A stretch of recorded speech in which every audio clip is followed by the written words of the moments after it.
SS Nazi Germany की ताकतवर और खौफजदा करने वाली तंजीम अरकान के जिम्मे कौन से खतरनाक फराइज सौंपे गए।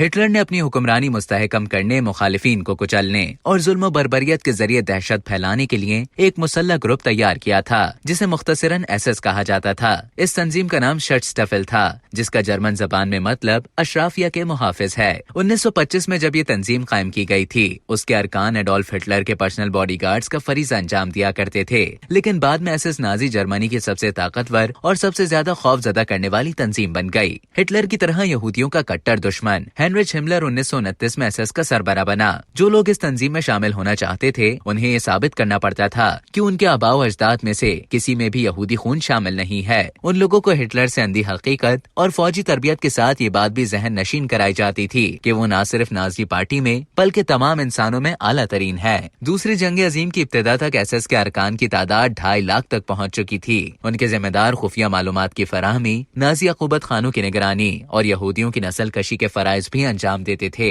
मुख्तलिफ रिवायात के मुताबिक जर्मन नाजियों ने यहूदियों पर जुल्म जबर के वो पहाड़ तोड़े जिनकी इंसानी तारीख में मिसाल नहीं मिलती। इन रूह फरसा वाकयात को मर्गे अम्बू या होलोकॉस्ट का नाम दिया गया है और दावा किया जाता है कि 50 से 60 लाख यहूदियों को मुनज़्ज़म तरीके से सफाहे हस्ती से मिटा दिया गया था। ताहम बहुत से हल्का इन वाकयात की सदाकत तस्लीम करने से इनकार करते हैं, जिनमें सबसे खौफनाक गैस चैम्बर्स में दम घोंट कर मार देना और लाशों को जला देना शामिल है। कुछ नाक़िदीन का ये कहना है कि यहूदियों पर नाजियों ने मजालिम जरूर उठाए थे, लेकिन हलाकतों की तादाद के बारे में बहुत ज्यादा मुबालिगा राय की गई है। अब तक के लिए इतना ही। मजीद इसी तरह की मालूमात हासिल करने के लिए डेली जंग के YouTube चैनल को सब्सक्राइब करें और Facebook के पेज को लाइक करना ना भूलें।